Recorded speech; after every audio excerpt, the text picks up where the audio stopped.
Good morning, and before we start, I'd love to wish Tony Subramani a very happy birthday from all of us here at Balita TV and GMNC.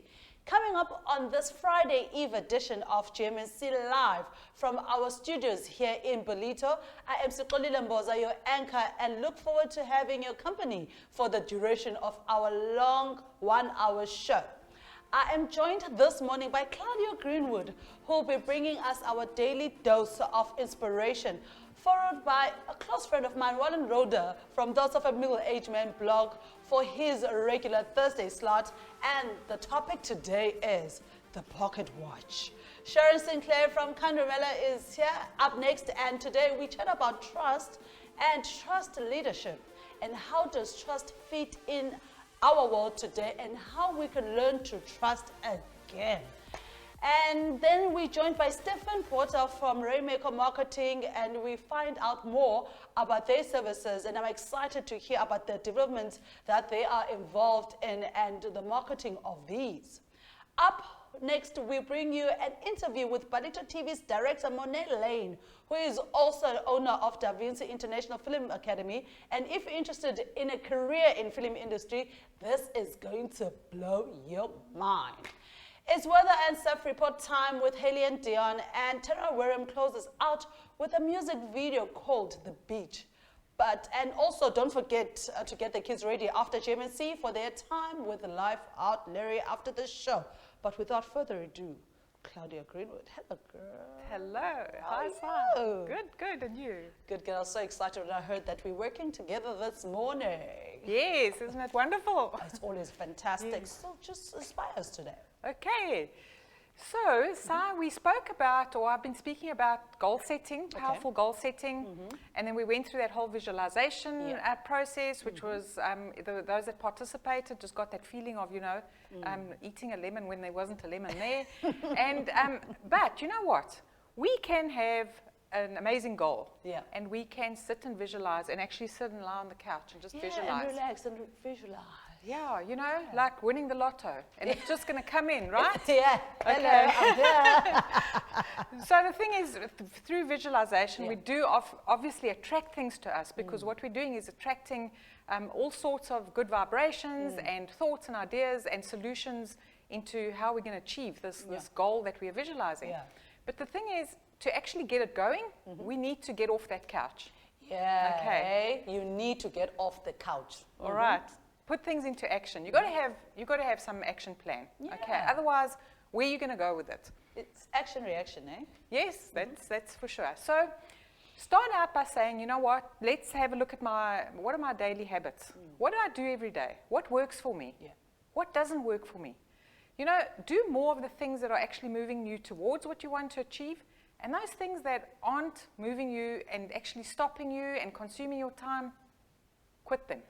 Ish. All right. Now, a lot of people say, and I've experienced it myself, you want to achieve something and you say, I haven't got enough time. It's just like so busy and so on. It's just like life's hectic. Yeah. All right. If you sit and look back and reflect on that day and just try and identify what you were doing all day, you'll start seeing how many time wasters you had. Ooh, yeah. Okay. How often do we actually just pick up our phone and we're on social media? All the because time. We've got to browse. Okay. How about saying, you know what, it's okay and it's healthy to be on social media for a little while. Yeah. Put it aside. Put a time aside. Yeah. I'll get to that later or whatever. Because when you're visualizing yourself, having achieved the goal that you've actually set for yourself, you'll actually be inspired within you to go and do the things that are going to get you closer to it. So avoid the things that are getting in your way. Do more of the good things. And maybe you need to actually have a diary, schedule time. Block it out and say, this time, this is what I'm doing for myself. Use the tools you've got. We've all got cellular phones. Most of us have. Put a little reminder in there. And it can go ping and say, hey, Claudia, have you done ABC? Yeah. Or what are you busy thinking of right now? Yeah, and I love the fact that we're actually having this conversation that I was telling you that people need to make sure that their goals are simpler. Sometimes we just make our goals too big, Therefore, when we don't do it, we're like, anyways, it was just too big. You know, we just need to break it down into smaller goals, more achievable goals. I think in that spec, then everybody can actually do what they need to do. Yeah, for sure. And you know what? It's not even just about the goal, obviously. Be clear on it. That's very important. But also your action steps. You know what? The things that you're doing, that you've got to do on a daily basis, make them simple, make them focused, and do those things first. So look at what time of the day you are more productive. We're all different.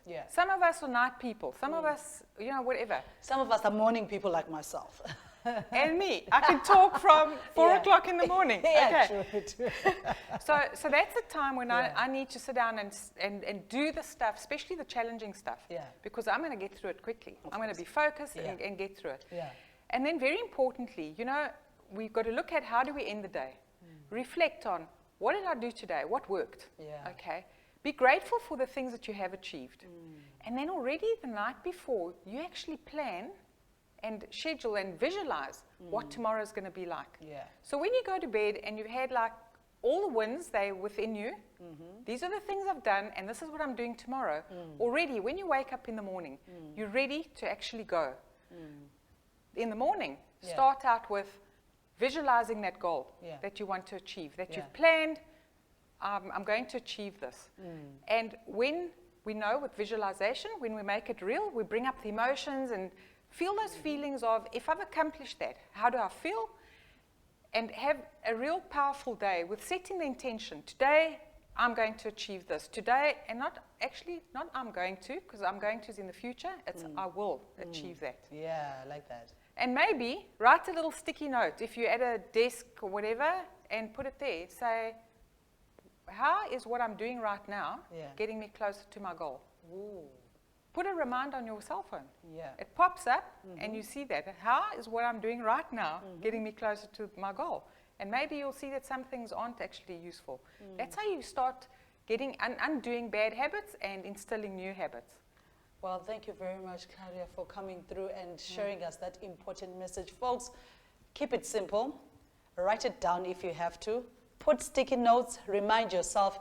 Let us not only visualize, let us do. Visualize and do. It's as simple and straightforward. Well, thank you very much for that. And after the ad break, we're going to be speaking to my buddy, Warren Loader from Thoughts of a Middle-Aged Man blog.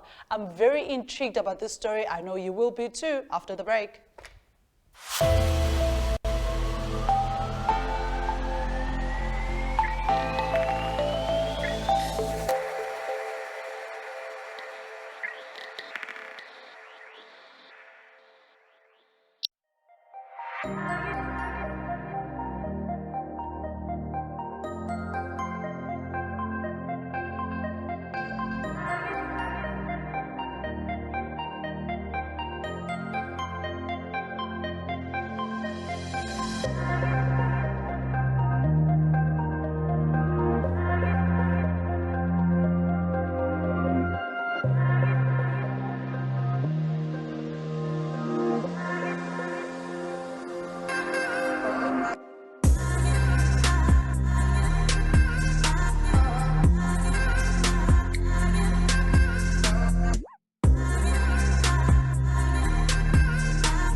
Freshly ground, not capsuled.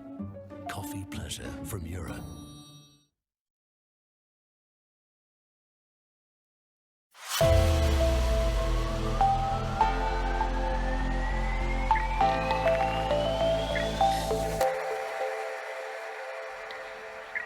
Welcome back to GMNC, and as promised, we have Warren Loader. Warren, hello, how are you? Very well, thanks, and you?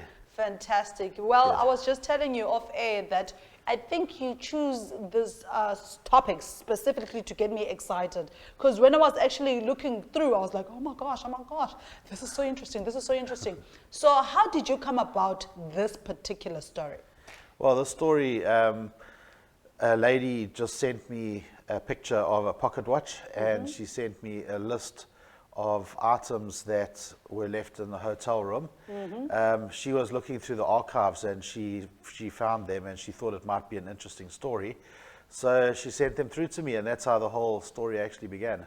So tell us about this intriguing story that I couldn't even stop. I was like, oh my gosh, I read it 3 times. Like, I can't believe, where's the ending? But can you just tell us about the story? Yeah, it was very cool actually, because I got these pictures, these photos sent through to me, and I thought for quite a few weeks, I thought, you know, how am I going to do this? How can I write a story about it? I've got no real information on it. Yeah. So I started Googling through things, and I started looking around, and the story grew and grew and grew. And as it grew, it became a story, because there wasn't actually a story in it at all. Yeah. And yeah, it took a lot of investigating. It was probably the first story that's actually taken me so long and To piece together. yeah, it took me probably about 2 or 3 months to actually get everything together.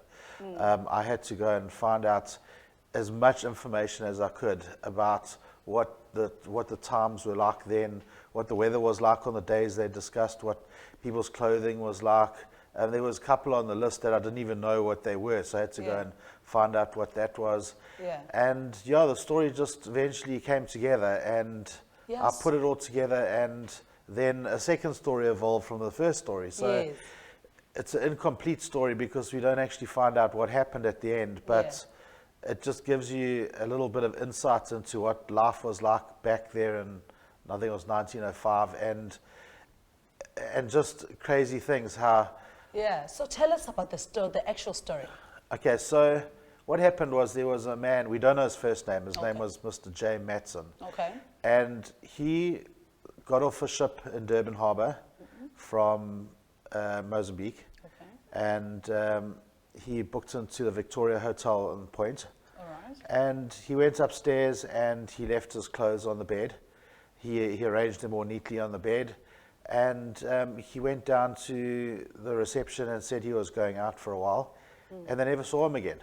Oh. And a few days later, his body actually washed up in the harbour, and they thought maybe he had committed suicide, but he had a very expensive pocket watch, and he had a ring on his finger, and they thought that he had a head wound, so they thought maybe he had slipped off the rocks and fallen in the water, or he had committed suicide.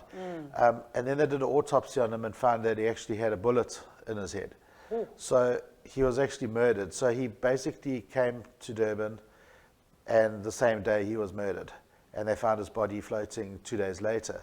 So the story continues with the actual pocket watch. Yeah. Now, if he was murdered, why would they have not taken his pocket watch, and why would they have not taken his valuable ring? Yeah. His wallet was missing, And so his there was no documentations to verify identification. who was, yeah. So one of the policemen in Durban took photographs of the pocket watch and sent it all around the country. And 2 years later, they got a reply from another man called Mr. Matheson, Yeah. which is very similar to Matson, Yes. to say that the pocket watch belonged to him. And when he went to go and fight in the Boer War in 1899, he left it with all his stuff in Durban, and when he got back, it was missing. So this pocket watch went missing in Durban, and this Mr. Matson, 4 years later, arrives in Durban with his pocket watch. Because when I was reading the story, I was like, okay, so pocket watch didn't belong to the guy. The guy, they got murdered, but they didn't take the valuables.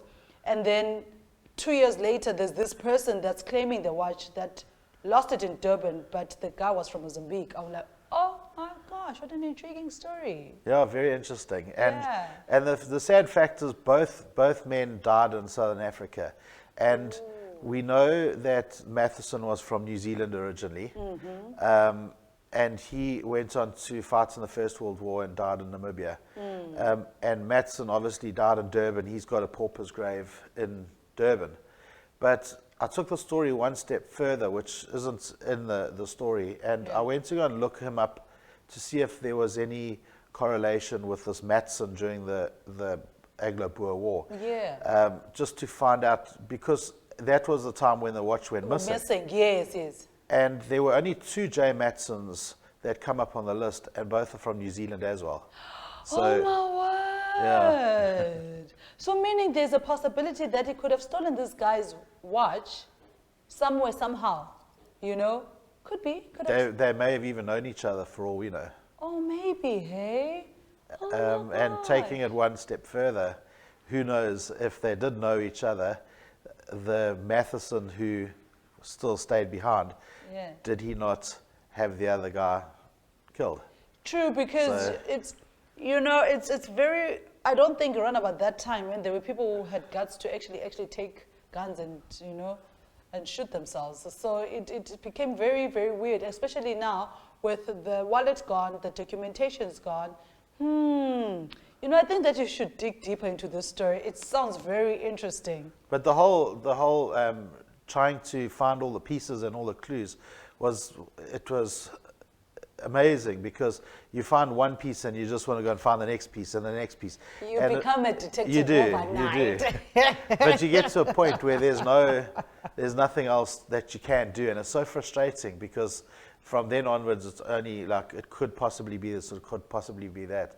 But the most interesting thing was actually to go into as much detail as possible. I had a list of all his clothing, and it's amazing because you can determine from the clothing what weight he was, from the size of his belt to the size of his shoes, to how worn the shoes were, to what type of underwear the guy used. You know, so you could actually break it right down to these fine little details.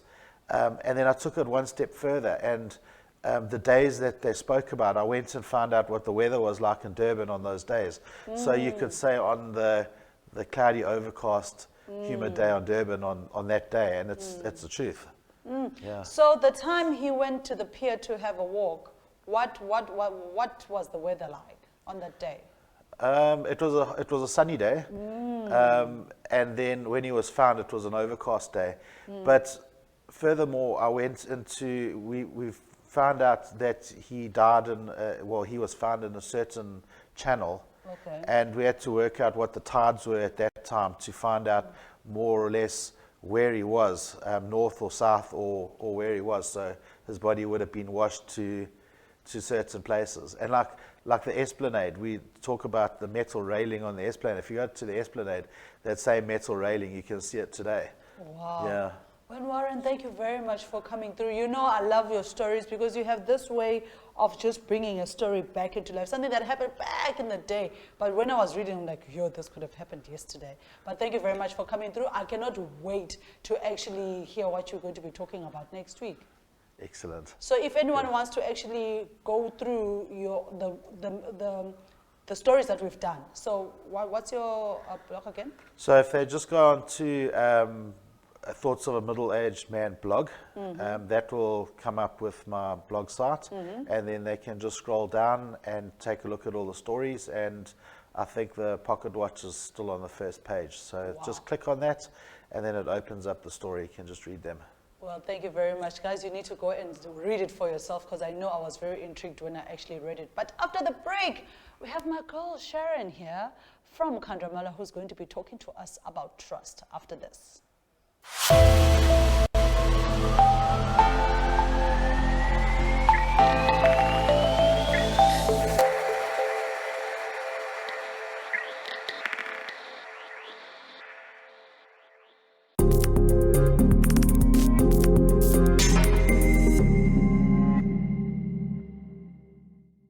Botha TV is proud to be partnering with Vision 153 in this exciting Ladies' Morning, raising funds for those in need. The dates for this fundraising event is for the 16th of October. Reserve your spot now and help change a life. Hi, I'm Debbie Jean. I'm a makeup artist and I have worked both locally and internationally. I really look forward to sharing my makeup secrets with you at our ladies' image and makeup workshop. I'm going to be focusing mainly on eyes and eyebrows because now that we're all wearing masks, that's where the focus lies. So I hope to see you there. Hi, good morning. My name is Roy Primer from Vision 153. We are a registered Section 21 non-profit company. We have 800 beneficiaries. 95% of them are widows and orphans, of which the majority are under the age of 7 years old. So we encourage you to get active and get involved in the image and makeup workshop on the 16th of October. So please book now, join us and make a difference and change a life. Thank you. Hi, my name is Ange Phoenix from Colourworks International. We are an image consultant training academy who has been training and equipping women from across the world for over 30 years. I look forward to joining you on the 16th of October for our image and makeup workshop, where I will be assisting you in identifying your own personal style profile. Book now and don't miss out. We'll see you there. So as you've heard, the dates for this incredible fundraising event is for the 16th of October. Reserve your spot now, immediately. Book below on our link. We'll see you there.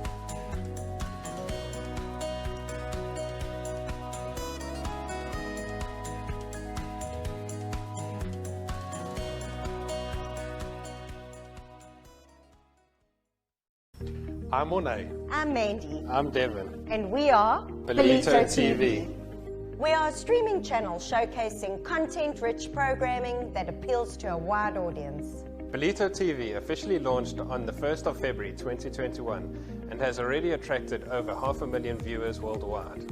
Viewers are able to select their preferred device and way in which to watch Botha TV, either live on our Facebook page, our website, YouTube channel, or by downloading our app free from the Play Store.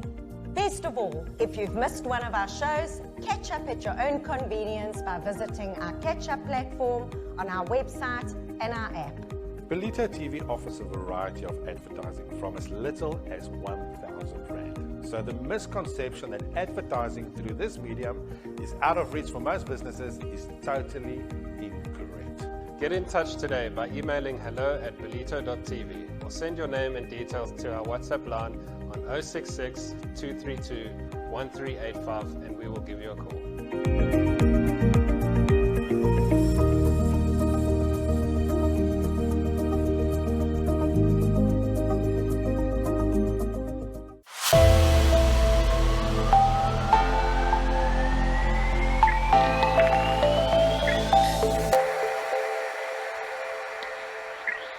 Welcome back. And as promised, I've got Sharon from Chandramala here to talk to us about trust. Hey girl, how are you?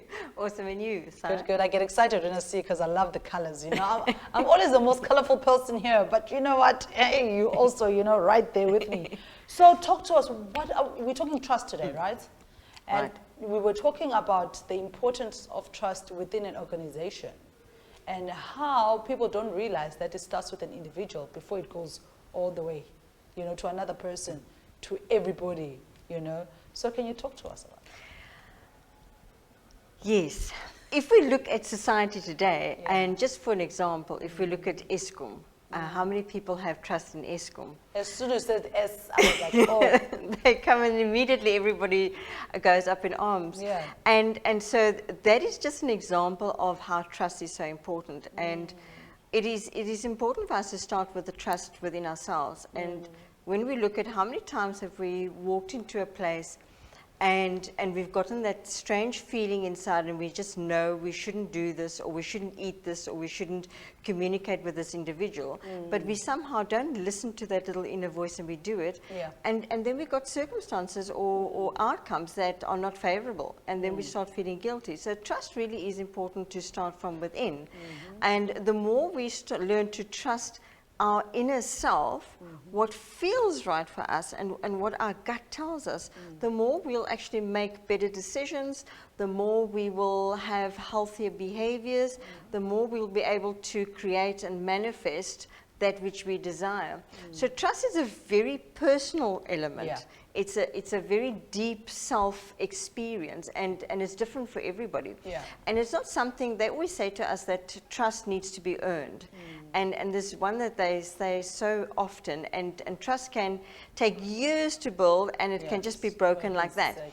And that's an interesting concept, because we put so much trust into things outside of us. Yeah. And then when it fails, we go into a business relationship, and somewhere along the line, we're not 100% sure whether this partnership is going to work out for us, but we go into it anyways. Because either we need the money, or we need the collaboration for marketing, or for whatever purposes. And then that person somehow disappoints us. And it comes back down to trust, is we didn't trust ourselves with our own ability. We didn't trust ourselves from within to say, oh, okay, this doesn't feel right for me. I shouldn't do this. And so a lot of our outcomes and experiences in life go back to that initial feeling that we had inside of us. And so as that plays out in the workplace, which for me is a fascinating concept, we always talk about in the workplace at the moment is innovation, creativity, and then we still got this very rigid kind of dogmatic way of controlling our staff and our employees. You've got to do it like this. You've got to be at work at this time. And so where's the trust there? And so people can't flourish or be creative or innovative in an environment where there's no trust. Yes. And people feel like this. You know? Yes. My boss and that is whole coming. contracted space. And so it's interesting if we look at the trust, when there's a lack of trust, there's a lot of control.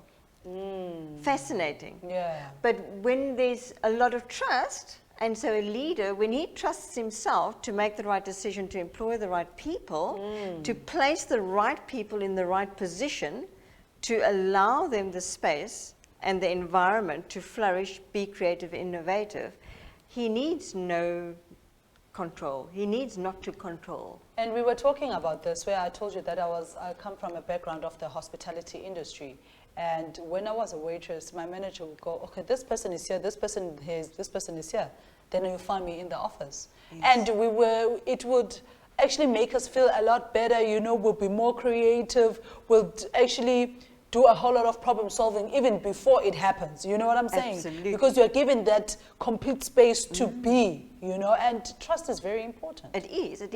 And trust, when you are trusted in your working space, automatically your brain functionality is going to be stronger. It's going to be at a more optimal level. And so people can actually be their very best in that situation, because they don't have somebody hovering all over them and checking them and controlling them, which stifles our brain capacity, our innovation, our creativity. And so we got to allow the freedom, but we got to make the right choices. And so it really does depend back on the individual, be it the leader or the boss or the manager or the CEO, that he has the trust in his own ability. And so if he's got a panel of people that he's interviewing, does he make the right choice? So it's all about following that instinctive gut feeling of this resonates for me, this is the right person. Because there's always there's a reason for that. So it's about trusting that inner gut feeling, even if the outcome is not going to be 100% like we anticipated, to still trust the process, that this is part of the journey. Because there's beauty in that, as much as what it didn't actually end up 100% the way we wanted it to. Wow, that's fantastic. I love how you put it out, eh?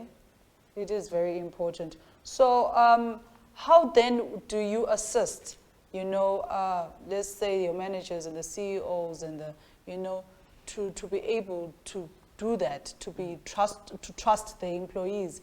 I'm sure you normally, when you go in there and to help out the company organization, is it easy for you to say, need to trust your staff? Just relax. Why not? How's that? And everybody tells you that, oh, of course, I trust myself. Yeah, they always say that's the first thing they say. That's the first thing they say. Yeah. But you know, you can often see on somebody's behavior and on their body language and even the terminology whether they really do trust themselves.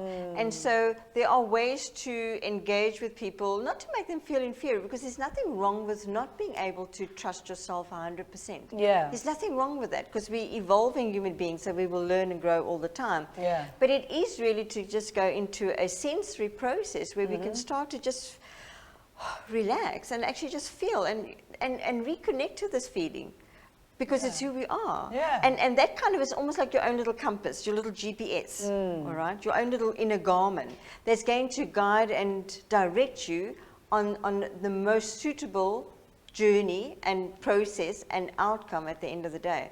And so when we get to that place where we can just sit and relax, take a deep breath, and just start to kind of, oh yes, I remember this. I remember I did this when I was 21 and I made such good decisions, because that inner voice or that trust element within us helps us to make better decisions, not only for ourselves, but for everybody else. And so it's so important in our society today, because trust, how many organizations or people do we really trust out there? If you look at society today, Eskom, government, municipalities, my neighbor, whatever the case may be, there's so many people, you know, or in relationships, because trust is such a personal thing. It is. You know, and so it is important for us to reconnect to that essence within ourselves.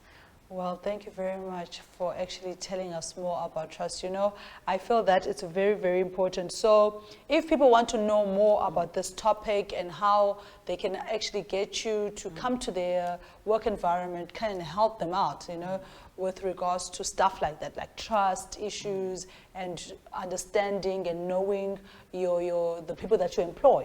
Yes. So yeah, where can they go? They can go onto my website, which is www.chandramala.com, or they can go to my Facebook page, the Chandramala Facebook page. And then also I do have a 2-day self-leadership retreat coming up at the end of this month, the 25th and the 26th of September, which will be held here in Gillett in KZN.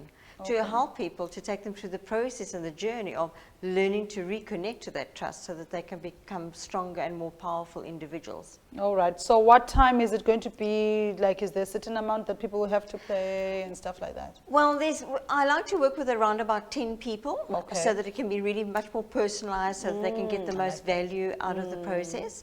And we normally start from around about 8:30, 9 o'clock in the morning till about 4:30. But there are a lot of breaks in between, self-reflection, time out in nature, so a lot of me time during the process as well, because we really need to create a nice optimal level to access that inner self and for trust. Well, thank you very much, Sharon, for coming through. You know, it's always a pleasure seeing you and your bright colors. And I won't lie to you, I always learn a lot, definitely, from you. Guys, after the ad break, we're going to be speaking to Stefan Botha from Rainmaker Marketing, who's going to be telling us about the developments that they're actually working on right here after this.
Welcome back.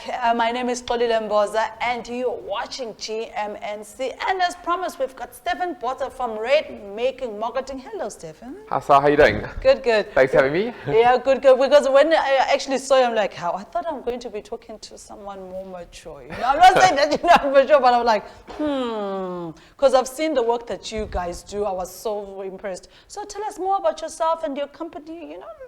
Yeah, well, it's funny you say it because I think our staff spend half their time telling me how old I am. So, so I feel like I've got a bit of an ego boost this morning. No, so I mean, so obviously I'm the director of Rainmaker Marketing, and really what we are is we're a specialized business that helps property developers. So we start with initially helping them identify what the market is, what the product should be, and helping them create a product that aligns to the market, and then to create the brands for them and then to take it to market. The objective is to give them product and brands and a rollout that helps them achieve the objectives of selling their developments as quickly as possible.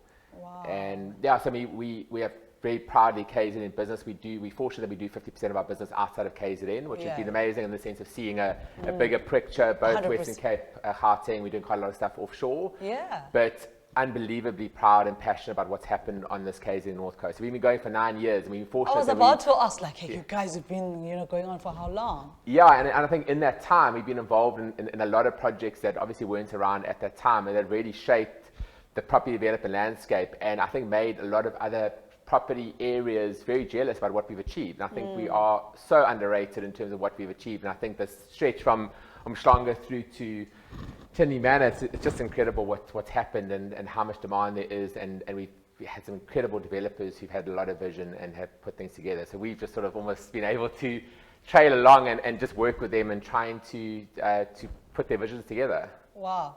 I've always noticed that working in property is actually quite cool because you get to see your area like Durban transform into something else. You know, people out there are designing beautiful, you know, landscapes, beautiful buildings, you know. And how has been the journey? I'm sure every time you go to a place where there was only just a sand, and all of a sudden it's like a beautiful building, you know. How does that make you feel to be part of something so important, from growth to being whatever it is at that time? No, I mean, it's been incredible. So I think when we started, so we've been involved in projects like the Pearls Umhlanga, which launched and it did a billion in sales, on which is the first time a development in this country has ever done a billion on launch day. And then it moved into, like, within Umhlanga, you've got like a project like Umhlanga Art, which is now defined mixed-use living in the country. And everyone actually has modelled a lot of what's been done off that. Yeah. And then we've moved into the Baha'i precinct, which wasn't there when we started. We've been involved in the precinct and all the bands. And then you've looked at new developments on the North Coast, Eleni, Zulamis and Bali Lakes, a whole host of different developments which weren't there before. And I think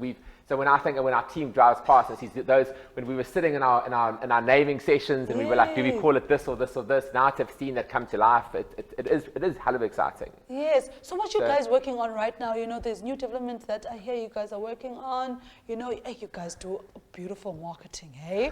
Even your website, I'm like, eish. You know, this is top-notch stuff. So just tell us more about that. So I think that there's a lot happening. We've just we involved heavily on this within KZN, from the Umhlanga to North Coast Strip, and I think been fortunate in terms of the different developers we've been involved in. And like I said, we're involved in the journeys of the Zulamis and the Setons and the Elenis and all those projects from the onset. Their project on the Sabah Coastal Precinct, a development called Salta, which has actually outperformed any developer in the country by a country mile in this post-COVID period, and we're very proud about that. And that's just a combination of the desirability of KZN as a destination and the location, the climate, all those different things. Yeah. And then we're involved in some really amazing stuff around the country where we're involved with developers who have got huge amounts of vision and rolling things out. So yeah. So Stefan, let's talk money. Right, you guys have made your clients very, very wealthy, and I know you sitting at home are thinking, let's talk money. Let's always talk money. It's all about the money at the end of the day. I've seen you guys have done a lot, you know, in terms of money, billions that you've got your clients, you know. So can you talk about that? Well, I think it's always got to remember that I think that the amount of of investment that those clients make into the project. So I think people forget that they see these big sales numbers, but the value in terms of them having acquired the land, the risk they've taken, the professionals they've appointed. So actually in the end, the sales figures probably are but we always judge ourselves in terms of what our clients have achieved year on year. In the last sort of 12 months in this COVID era, our clients have done close to 3 billion collectively in sales. And through their different, whether they do sales in-house or whoever they think, but it's unlocked a huge amount. That's how we judge ourselves. We judge ourselves on one key metric: what is the percentage of their marketing budget in relation to the sales that they achieved? And so it's not about how do you create pretty pictures and brochures. It's about how the two link, and all our metrics are about cost per lead and all those different elements to help achieve what their objectives are at the end of the day. 100%. And how do you remain consistent? You know, and we were talking about this. You guys have won awards that stem from 2017 until 2020, and we know that with COVID-19, you know, hasn't really been easy. But how does your company remain consistent throughout? No, it's a good question. So we were very fortunate. So when we won our first award, we won Best Developer Marketing in Africa for a project called Mshlanga Arch, and then more recently we won a similar award for Botha Groves, actually a project just down the road. And the beauty about Botha Groves is it was an integration of a different type of product within the Botha market. It serviced more your civil servants within a secure state, and it was really fun because it was more about education of property and so forth.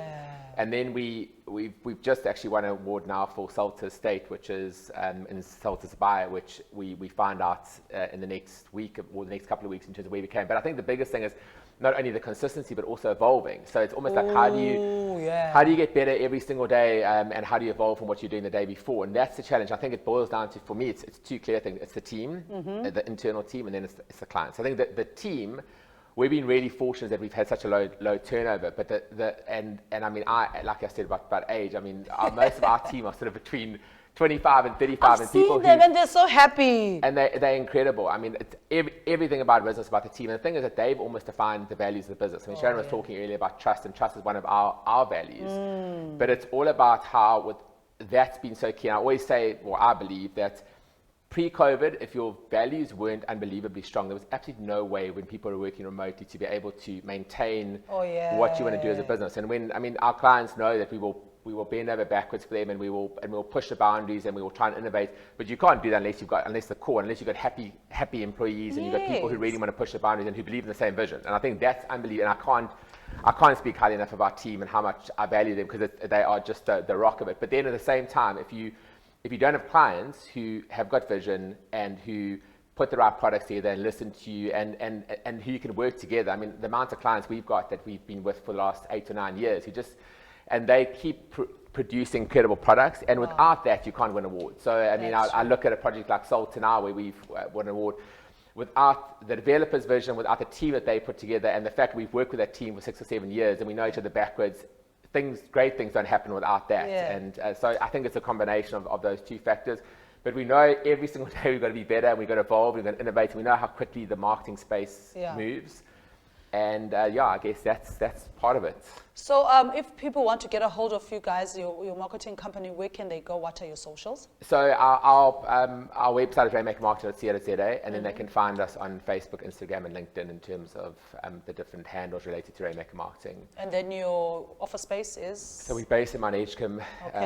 Yeah. Hey. So that's where our team is. Yeah, so we've got a team of 40 in Mount Edgecombe, and then but obviously our team are constantly traveling and doing their different things, but that's where our base is. Well, thank you very much for coming through, folks.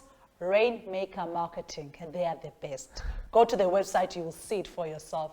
Well, thank you very much for coming through. It was an honor and privilege, and I hope to see you so many times. And I want you to take me to all these new places. I will, absolutely. No, after this we can arrange it. I'd love to take you, just give you, and just show you where those projects were and what they've evolved into.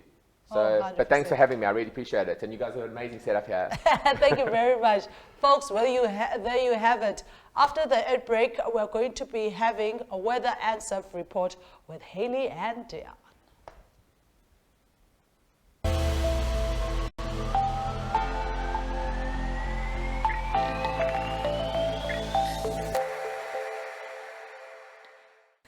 Good morning, everyone, and welcome to your weather for today. Brought to you by Botha Gas and Brine. Dat sê, daar reën dit alweer vandag en net gister praat ek van 'n wolk wat nie oor my kop gaan hang nie. Vandag as jy my raakloop ernstig, verskoon die wolk, kyk verby, moenie praat vandag nie. Today we have a high of 18 degrees and a low of 14 degrees. The real feel will be 18 degrees as well, and the real feel shade 16 degrees. We have a south-southwesterly wind at 13 kilometers per hour and wind gusts at 20 kilometers per hour. We also have a 72% chance of showers. The sunrise will be at 5:53 a.m. and the sunset at 5:48 p.m. Pretoria has a high of 30 degrees and a low of 13 degrees.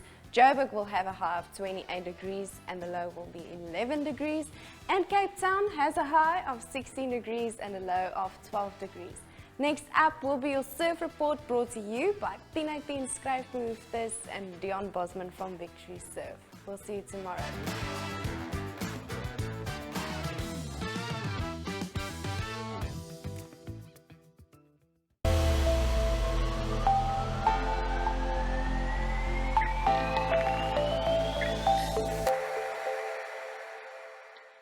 Good morning, Belito, and welcome to Thursday morning's Beach Report. And if you haven't got up out of bed yet, get your butt out of bed. It's cooking out there. It's dropped a little bit. It's a 1.5 meter swell, but that big westerly is gone.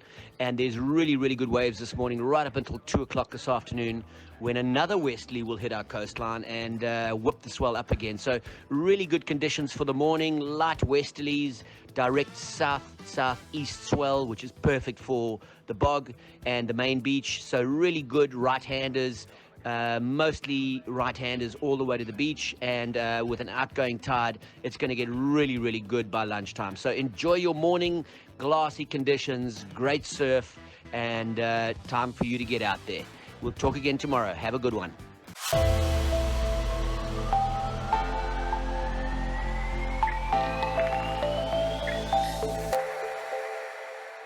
Good morning and welcome back to GMNC. My name is Megan Lane and today we will be chatting to Morne, one of the successful founders of Belito TV. Welcome, Morne. Morning, Megs. Thank you very much for having me. It's a bit weird being this side of the camera and not that side. Think, shame. So, Morne, tell me why Belito TV? Max, yeah, I think I need to start at the beginning. I've always had a passion for filmmaking, or as we call it in the film industry, moving pictures. And my career started 15 years ago when I started filming high school stuff, netball and rugby, ended up doing stuff for Super Sport, and then ventured into the filming or the movie side of it, being a cameraman on a first movie called Played As It Lies, which is the other side of the Angus Buckham story. And then it just snowballed. I mean, Hartsbegeertes, Forsaken, Rove Diamante, Reloads, Suiderkruis or Southern Cross, where you were one of the actors. Kampterrein, one of my big ones. Also made a turn a little bit in front of the cameras, which I didn't like at all. I'm a behind the camera man. I think this is a face and a body for behind the camera. But yeah, I mean, I ended up directing 2 movies as well. So I'm a producer and film director. Films ended up landing on Netflix, Showmax, DSTV, Kampterrein is on Kykenet or DSTV as well.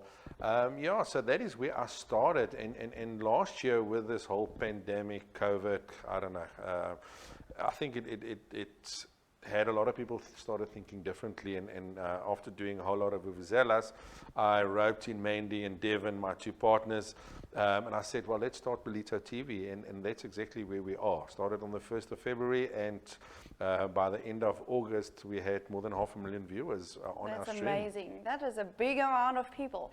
And I know that 5% is like US, actually. Well, US, international, we get people watching from Ireland, Australia, Canada, all over, which is quite cool. It's streaming, so it's available anywhere.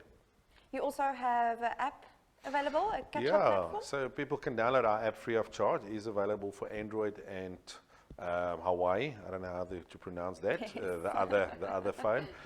We don't have the app for Apple will be available soon. But yeah, I mean, people can download the app free of charge. They can watch it on Facebook, YouTube, our website, and obviously the catch-up platform. Being a workaholic, as my wife would call it, You know, we are here in the studios 5 o'clock in the morning, and sometimes last night I worked till 10:30. So I don't have chance to watch live TV, and I know a lot of people don't, but that's why we incorporated the catch-up platform, so people can watch our content anytime, anywhere. That was such an amazing idea. Honestly, I must admit. Thank you. So, Morne, what is your vision for Ballito TV? Where do you see yourself in 5 years? I think myself, Deon, and Mans has got the same vision for the company and for Ballito TV. We're not a news channel. We're not a news driven.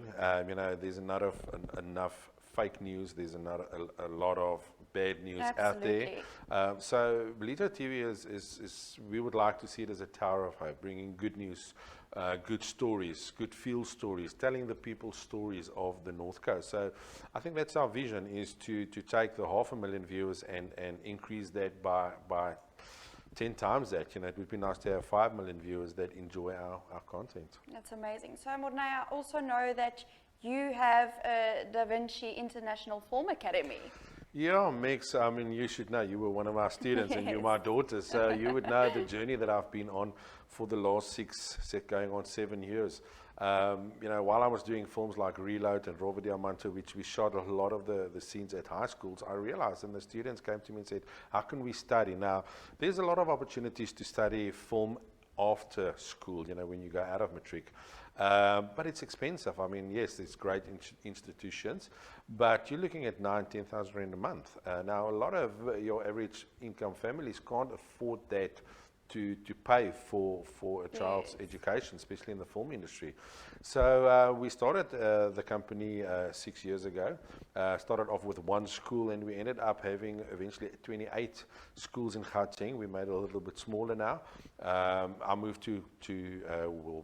to KZN about 2 years ago, and there's a couple of campuses in and around Ballito as well. So yes, I mean, there is we cater for students in Gauteng and in the North Coast with great success. So is there a specific age group to be able to join Davinci?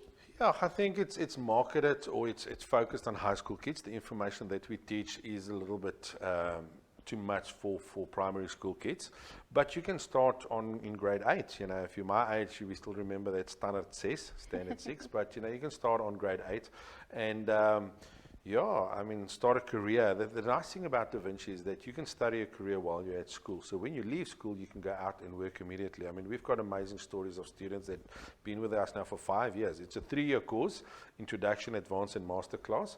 It's a 3-year course, but some of our students stayed for 5 years because they don't want to leave. It is amazing. It's really fun. I mean, it's just, I mean, we teach script writing, directing, producing, camera, lights, sound, wardrobe, makeup, continuity. What else is there? I mean, assistant directing. There's a lot of, basically the A to Z of filmmaking, but one of our signature courses is the Davinci Resolve, one of the leading editing suites in the world. I see that Hollywood's now also moving over to the Davinci Resolve. Oh, wow. Yeah, a lot of the new movies that you would see in Hollywood has been edited with Davinci Resolve.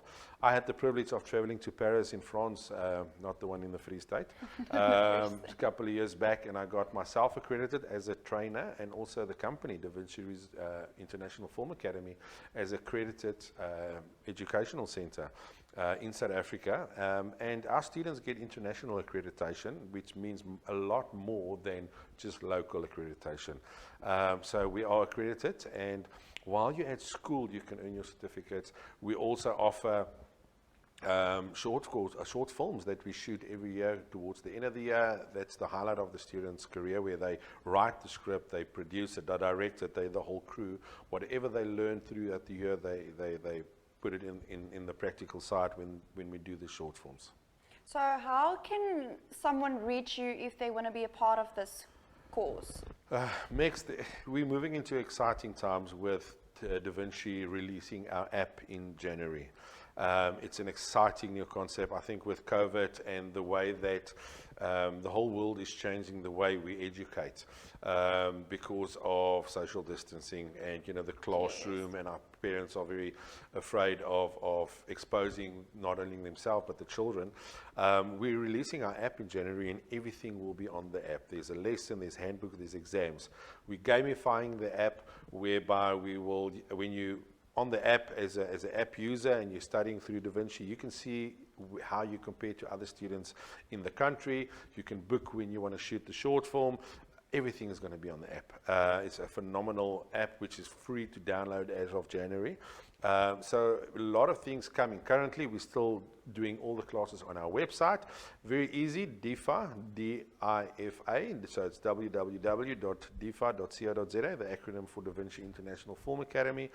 And pop onto our website. You can register there for 2022.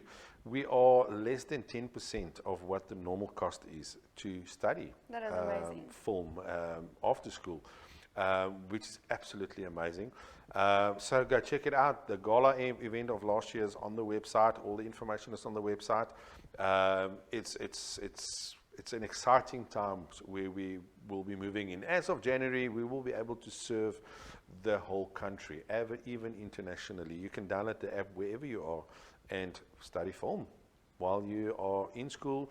And it's not just for in school. I want to end this with, you can be my oldest student was 54 years of age. I mean, she came to the schools, sat down on these chairs with the high school students because her dream was to do script writing.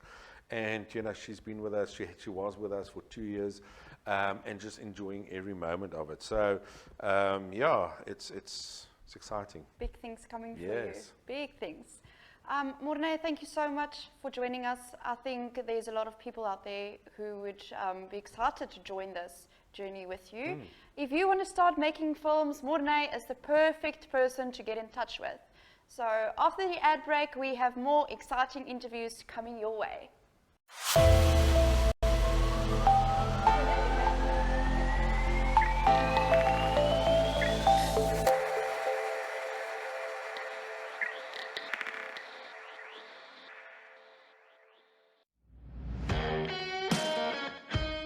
By Botha Gas en Braai fokus ons op ons kliënte. Vriendelike en doeltreffende diens is wat ons anders maak.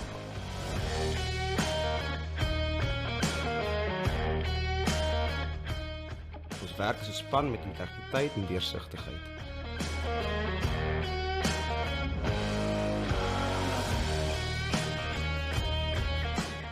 Hier bied ons kliënte onvergeetlike ervaring en werk ons met die beste belang van ons kliënt.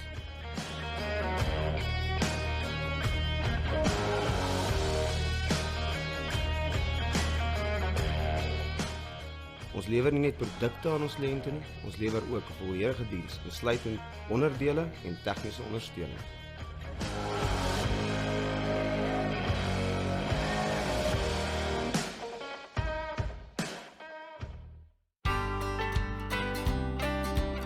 At 1018 Skryfbehoeftes Botha, we offer an array of convenience services for our clients.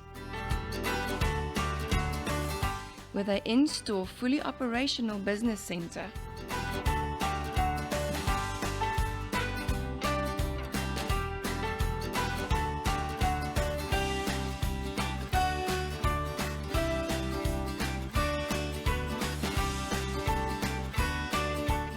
all under one roof, 1018 Skryfbehoeftes Botha is fully stocked with all your leading stationery brands.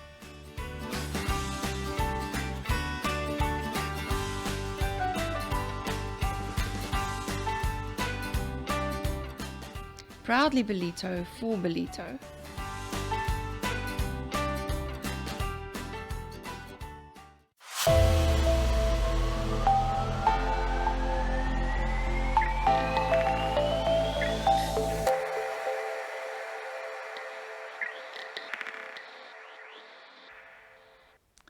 Well, it's that time of the morning where I have to say goodbye, and it always hurts me so much. But do catch us every Monday and Friday from 6 to 7 a.m. I just wanted to thank you for watching, and I also like to thank our sponsors, for chipping in. Look at me, Zinga Africa all the way. Coming up next is a music video by Tanner Wareham with The Beach. But for me is bye.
dust, it settles down.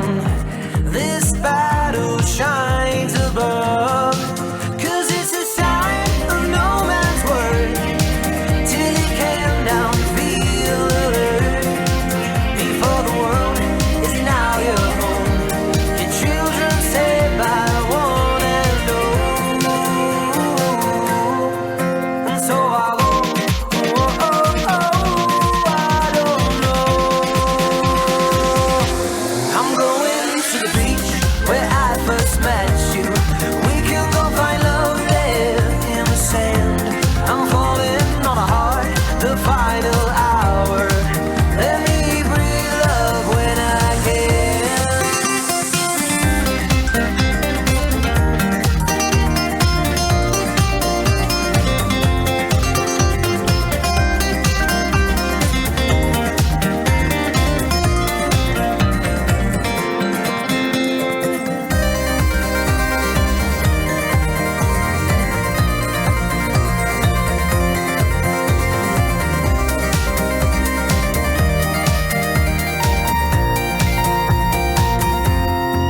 And so I go, oh, I don't know. And when I feel, I will feel. And so I go, oh, I don't know. And when I feel, I will feel. I'm going to the beach where I first met you. We can go find love there in the sand. I'm falling on a heart,